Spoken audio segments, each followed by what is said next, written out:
So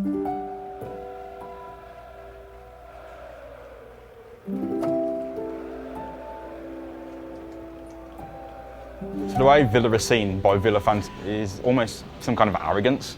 You know, you go on a stadium tour, there's no ashtray or a little souvenir, it's the European Cup, the big dog, you've got the FA Cups, you've got everything. Truth be told, I haven't seen that, my generation hasn't seen that. Traditionally, if you look back over the last sort of 25 years of the Premier League, Villa would see themselves traditionally as a top six side. But Villa, yeah, in terms of Premier League, that's the first time they've been outside of the top flight in 25 years or more. I think it was 87 the last time they'd been relegated. I think it's very disheartening because it's a club that you love, and as a fan you can't change anything on the pitch. All you can give really is blind faith, like you keep going, you keep believing, you keep thinking, oh, it's going to turn around, and when it doesn't you're getting more and more like, it's upsetting really, to be honest, in the hope that eventually, you know, it can't be bad forever, but then for us it just kept getting worse and worse. We'd come thinking that we were going to roll people over, and it didn't happen. It gave us a reality check. The relegation didn't give us the reality check because we were still blaming still blaming the team, blaming the players. It brought us back to sort of thinking, hang on a second, we need someone that knows the club, which was Dean Smith.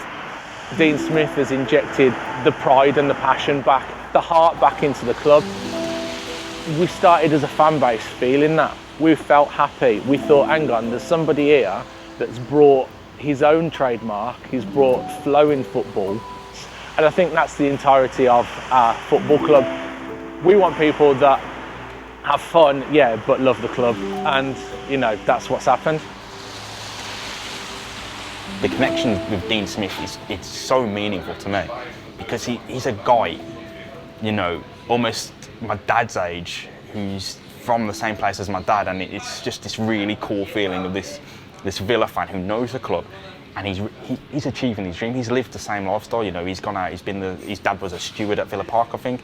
So he's been watching Villa all this time. Suddenly he's a Villa manager and he's earned it. And it's just this incredible feeling. This guy he's from my neighbourhood, and he's managing my football team, and that is stellar.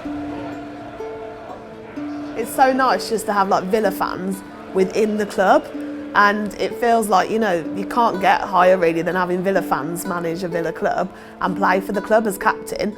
It feels like we're all connected, we're all going through that experience together, because obviously Jack, when he was a young lad, he wanted to see the Villa do well, like Dean wants them to do well, and now they've got that chance to make a change. You can see that there's really like positive inroads happening, like the way they're communicating with the fans, the people they're bringing in. We're kind of building this like sphere that it's Villa for Villa, and it's so nice to see. It's really refreshing actually.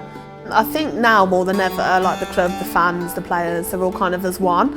There's a bit more love back at the club, like the players and the fans, and to have that togetherness moving into the Prem, I think is really important, because it feels like the love's back at the club, not just for the fans, but all around it. Like you can see a really positive change, and I hope that that continues now when we get into the Prem. I think we're realistic as a fan base. We don't expect us to be challenging for European football in the first season back, but I think 2 or 3 years from now we would like to be a stable Premier League club and actually pushing for those top 6 places. I think the structure's in place at Villa as well.